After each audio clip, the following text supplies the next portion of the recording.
Students, welcome to economics class with Pujari sir. एक new topic आपके लिए लेके आया हूँ जो बहुत इंपॉर्टेंट है, problem of excess demand.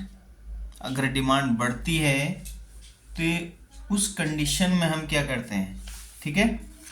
Problem of excess demand, मांग में वृद्धि की समस्या, इसे हिंदी में कहते हैं।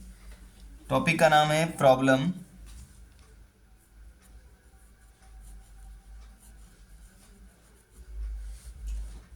Of excess demand.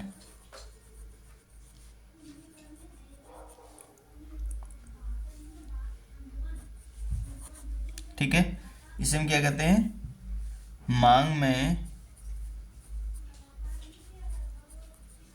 वृद्धि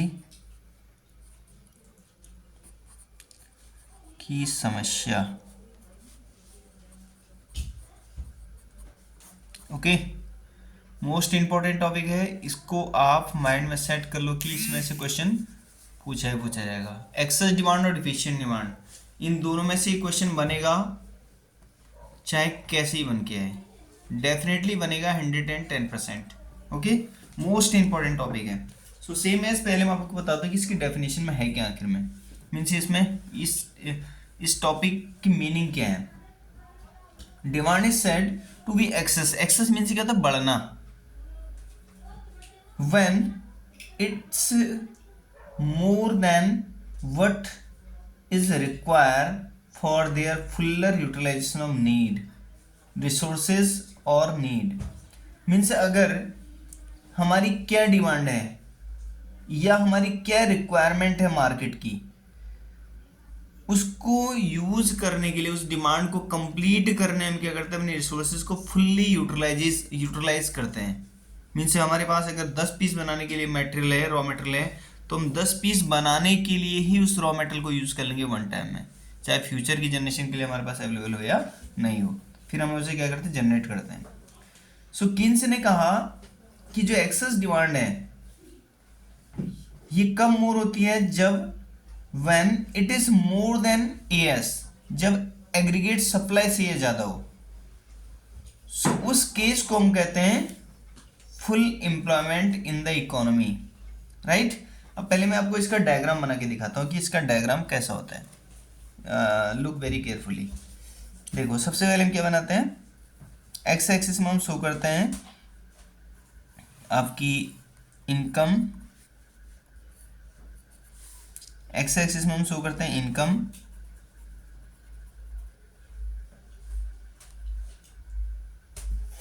एंड शो करते हैं आपका आउटपुट, और शो करते हैं एम्प्लॉयमेंट। ठीक है, और यहां पे आ जाए आपका जीरो, और वाई एक्सिस में हम शो करते हैं AD/AS।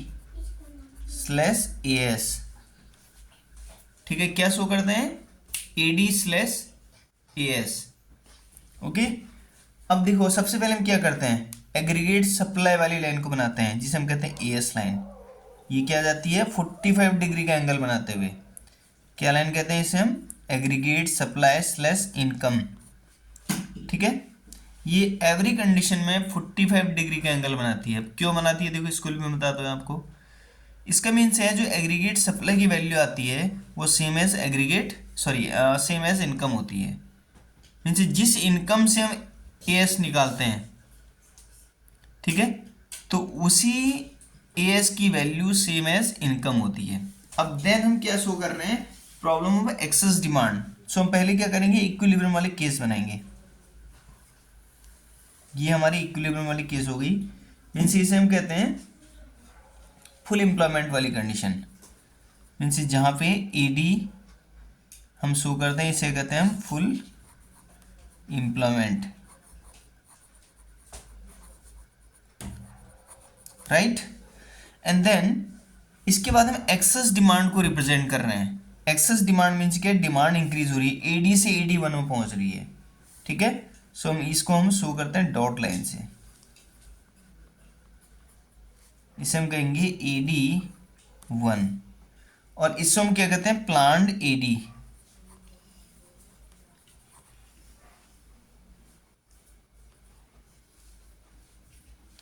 Planned AD, planned aggregate demand.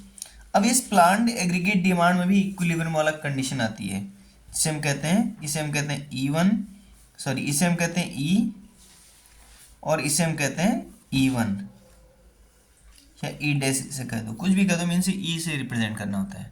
Clear. अब देखो इसमें क्या हो रहा है, इसमें जो डिमांड है वो यहाँ से यहाँ जा रही है, मीन्स यहाँ से ऊपर को जा रही है, तो डिमांड क्या हो रही है, एक्सेस बढ़ रही है ना, तो इस बढ़ने को हम क्या कहते हैं, एक्सेस डिमांड।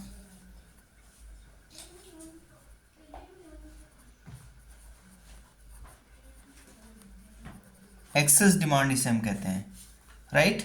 और इसी एक्सेस डिमांड को हम क्या कहते हैं, inflationary gap, right.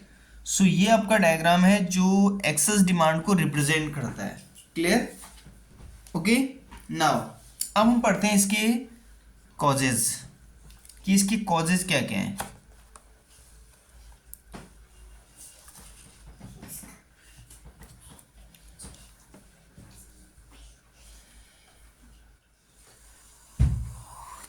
Now topic, related topic means causes of excess demand।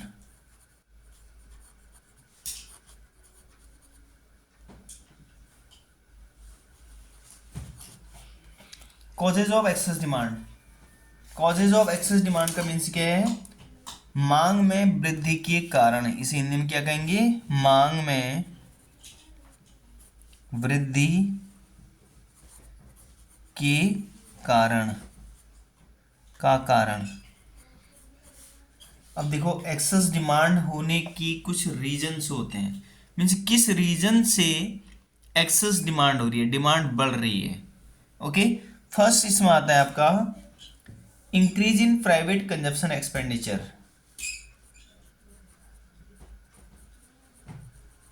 Increase in private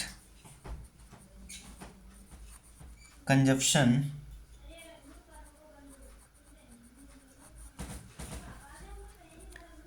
expenditure.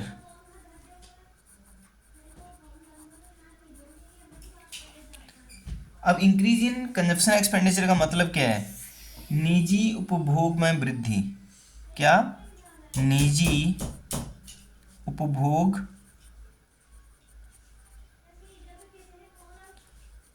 में वृद्धि, ठीक है। अब मीन से what is the reason of this condition, इसका रीजन क्या है, क्यों मांग में वृद्धि हो रही है। उसका फर्स्ट रीजन है इंक्रीज इन प्राइवेट कंजप्शन, लोगों की डिमांड बढ़ रही है, लाइक एज इंडिया। अब देखो इंडिया में अगर आज से 20 साल पहले पॉपुलेशन लेस थी, सो डिमांड क्या थी, डिमांड ऑलरेडी लेस। अब सेम एज पॉपुलेशन इंक्रीज हुई तो डिमांड में क्या होगी, डिमांड इंक्रीज होगी, डिमांड बढ़ेगी, डिमांड में वृद्धि होगी। जिस लोग, जैसे घर में आज तक 5 लोग थे खाने वाले, ठीक है, अब कितने हो गए, 10 लोग हो गए, तो 10 लोग होने का मतलब है 10 लोगों के लिए खाने की व्यवस्था करना है, राइट। सो सेम कंडीशन, अगर प्राइवेट कंजप्शन एक्सपेंडिचर बढ़ेगा तो डेफिनेटली क्या होगा, एक्सेस डिमांड बढ़ जाएगी। Second condition, increase in investment expenditure,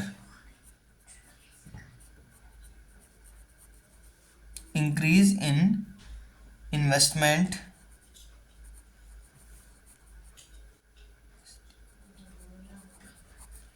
expenditure.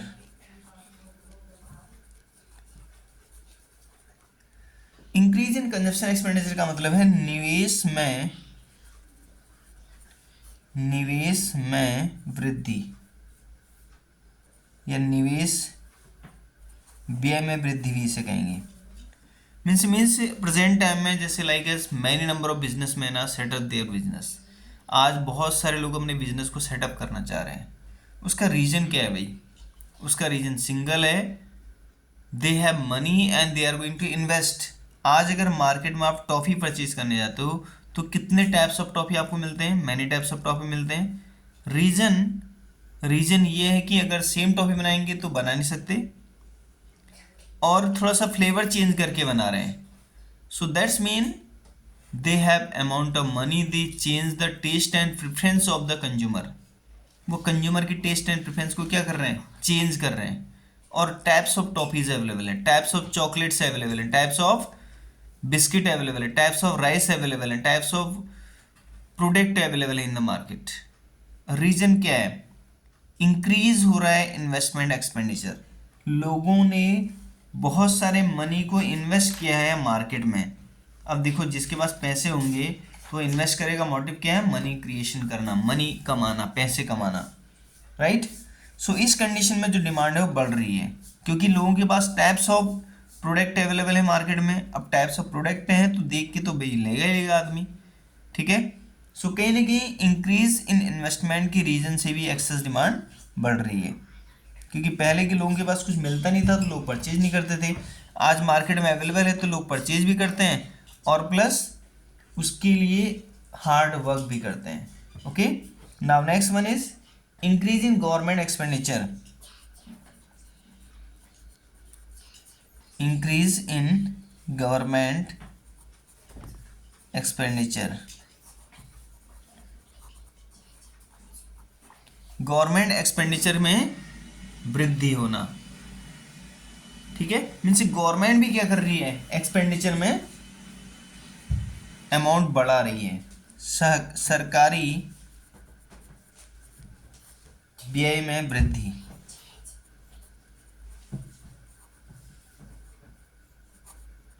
सरकारी व्यय में वृद्धि. देखो इस प्रेजेंट टाइम में आज many number of industries setup by the government.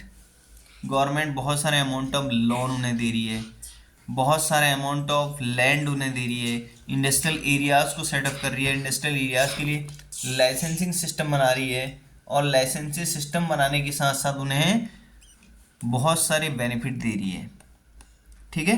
अब इस बेनिफिट देने से क्या हो रहा है, बिजनेसमैन एंकरेज हो रहा है कि मैं भी बिजनेस करूं. बहुत सारे बिजनेसमैन हमारे कंट्री में आज रेडी है, और एक टाइम ऐसा था कि हमारे कंट्री में बिजनेसमैन अवेलेबल ही नहीं होते थे, राइट. सो नाउ सरकारी व्यय में भी वृद्धि हो रही है, means increase in government expenditure. Government also going to invest much more amount of money, because the government of the country is know about the demand of the people. लोगों की डिमांड बढ़ रही है, लोगों की डिमांड बढ़ रही है तो क्या हो रहा है, डेफिनेटली वो मोर अर्निंग कर रहा है उससे. क्योंकि देखो इन्वेस्टमेंट करेगी तो क्या होगा, लोग बढ़ेंगे, लोगों की डिमांड बढ़ेगी, लोगों की डिमांड बढ़ेगी तो टैक्सेस कलेक्ट करेगी. So this is the common goal of the government. Number 4 इसका पार्ट आता है increase in export. Increase in export. Increase in export का मतलब क्या होता है भाई, इंक्रीज इन एक्सपोर्ट का मतलब होता है कि गवर्नमेंट क्या कर रही है, निर्यात में भी वृद्धि कर रही है. निर्यात में वृद्धि. निर्यात में वृद्धि का मतलब क्या, निर्यात मीन्स क्या होता है, एक्सपोर्ट करना, बहुत फॉरेन कंट्रीज को बेचना. अब देखो अगर प्रोडक्शन यूनिट ज़्यादा होंगी तो प्रोडक्शन होगा, और प्रोडक्शन होगा तो क्या होगा, मार्केट में उस गुड्स को सप्लाई किया जाएगा, और मार्केट में जितनी गुड्स को सप्लाई किया जाएगा फॉरेनर उसे कहीं ना कहीं देखेंगे, सीन करेंगे, और उस प्रोडक्ट की डिमांड करेंगे, right. So it is also increase the demand of the different countries consumer, right. Next one is decrease in import. Number 5,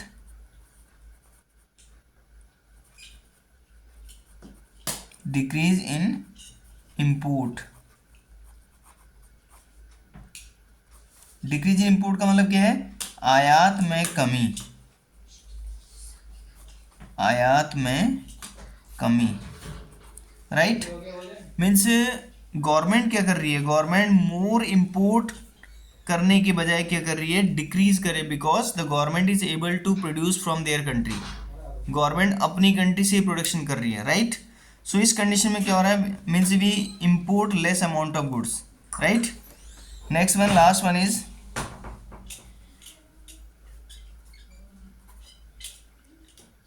a cut of tax rate, cut of tax rate.